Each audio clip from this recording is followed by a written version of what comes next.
In episode 4, Morpheus and Matthew end up in hell. And it lives up to the hype, that's for sure. They can't just waltz right in there, though. They have to be invited through the gates. So Morpheus basically knocks on the door, and a demon shows up, and he tells the guy he's there to see Lucifer. He's the king of dreams. This isn't just a quick walk, though. This demon really has to escort him through the landscape of hell to Lucifer. On the way, Morpheus tells Matthew that he's known Lucifer for a while now. In fact, he knew Lucifer back when she was an angel. She was actually the most beautiful, wisest, and most powerful of all the angels. Lucifer is way more powerful than him. They start walking up this narrow mountain, and Dream tells the demon we're going a completely different way, but the demon brought him here for a reason. And that's when he hears a familiar voice say, "Dream Lord? It is you." It's a woman named Nada, and she recognizes Dream, but he looks completely different. She starts telling him how she dreamed of this day and how she knew he would come, and only his forgiveness can free her. And that's all she wants, is to be freed. And he tells her, it's been 10,000 years, and I still love you, but I haven't forgiven you. And then he walks away, leaving her there. The demon continues escorting Morpheus and Matthew to Lucifer, and eventually curiosity gets the best of Matthew, and he asks, all right, who was that person? And Dream tells him, she was the ruler of a tribe that called themselves the First People. We were in love, but she defied me, so I put her here. It's a topic that Morpheus doesn't really want to get into too much. He then finally sees it over the horizon, and it's the castle that Lucifer is sitting in. When he finally makes his way inside into the top, there she is, Lucifer, standing in front of him with black angel's wings, wearing all white. He gets right to the point, telling her that his helm was stolen from him, and he believes that one of her demons has it. So she says, no problem, which demon is it? But he admits that's the thing I don't know. So she calls up all the demons, and they show up at the bottom of the castle, and there are tons of them. But he doesn't need to go one by one. Now that he has his sand, the helm will come to him. Using the power of the sand, all of a sudden the person with the helm appears. And the person that currently has the helm is someone named Choronzon. He's a Duke of Hell, and he has no interest in giving it up. As he tells Dream, I made a trade, a fair one at that. So it forces Dream to challenge Choronzon. And that means that if Dream wins, he gets the helm back. But if he loses, he'll serve as Choronzon's slave in hell for eternity. It's not exactly a good deal here, but Dream doesn't really have a choice. Dream is going to fight for himself, but Choronzon chooses Lucifer to represent him. So the two square off, but this isn't going to be just a normal fight. They basically say what they are, and then the other person has to one-up them. But they end up feeling real pain from this. So Lucifer starts out, and she says, I am a dire wolf. And then Dream responds with, I'm a hunter. And when the hunter shoots the dire wolf, Lucifer feels it. Her next move is to be a serpent who bites at the horse. And the poison from the snake ends up being seen on Morpheus's body. But Morpheus in turn becomes a hawk whose talons rip the snake apart.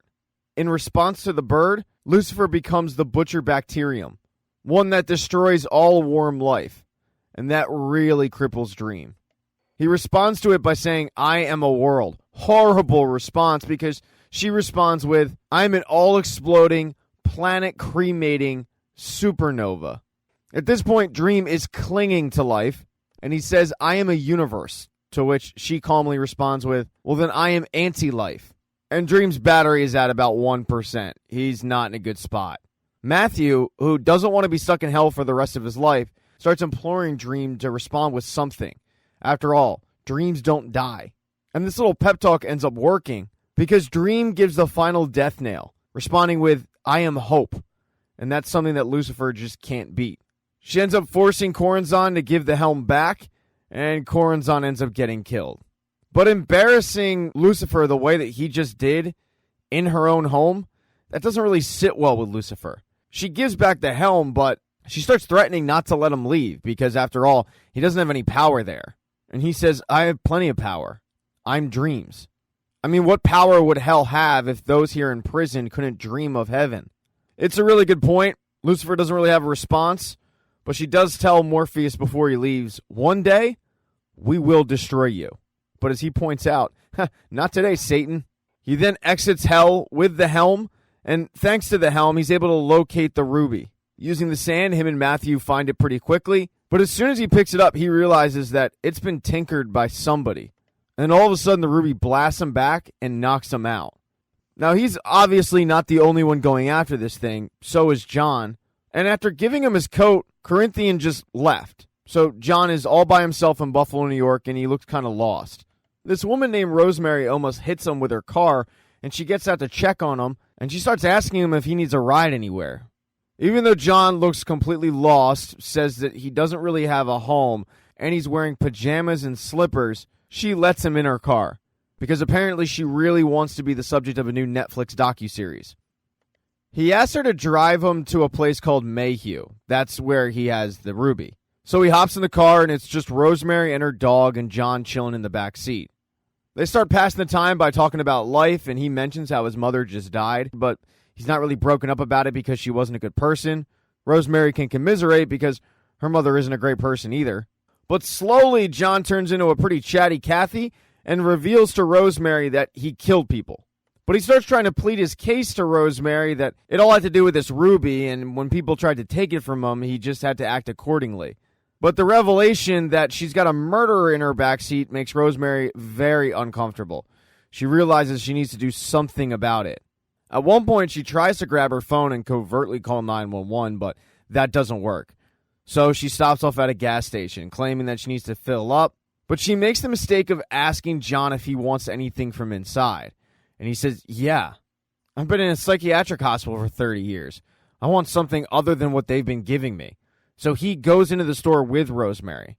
She tells him, grab anything you like, but when she goes up to the counter and she tells the clerk, call 911 for me, this guy's an escaped mental patient who's murdered people, John overhears the conversation. He doesn't react with violence, just telling Rosemary, we gotta go, but when the clerk pulls a gun on him, he ends up using the amulet of protection, which results in the clerk dying. At this point, she's terrified. She asks him, are you going to hurt me? And he says, well, not if you're taking me to my ruby. Then I have no reason to hurt you. A little while later, they show up at the storage locker where the ruby is located. And instead of getting the hell out of there, Rosemary ends up staying. John casually walks inside, picks up the ruby, and walks out. He doesn't even notice that Dream or Matthew are sitting right there. He is pretty surprised when he walks outside, though, and Rosemary's car is still sitting in the rain. She tells him, I know I'm going to regret this, but do you need a ride somewhere? And he kind of chuckles and says, you really want me to get back in that truck? And she just tells him, I want to go home. He starts telling her how she's a good person, but unfortunately, good people seldom survive in this world. And she thinks that John's going to harm her, but instead, he does the exact opposite. He takes off the amulet of protection, and he gives it to her, telling her to wear it, because from now on, no one will be able to hurt her. He then takes off with plans on using the ruby to, quote, save the world. Thank you so much for checking out this recap. Please consider subscribing to the channel and subscribing to my Patreon. Hit thumbs up if you liked it. Smash that thumbs down button if you thought it sucked. If you left a comment, I don't get back to you. I usually don't check the comments unless they're like a super comment. Also, if you don't see the next video up on the end screen, not to worry. It'll be up in a day or two.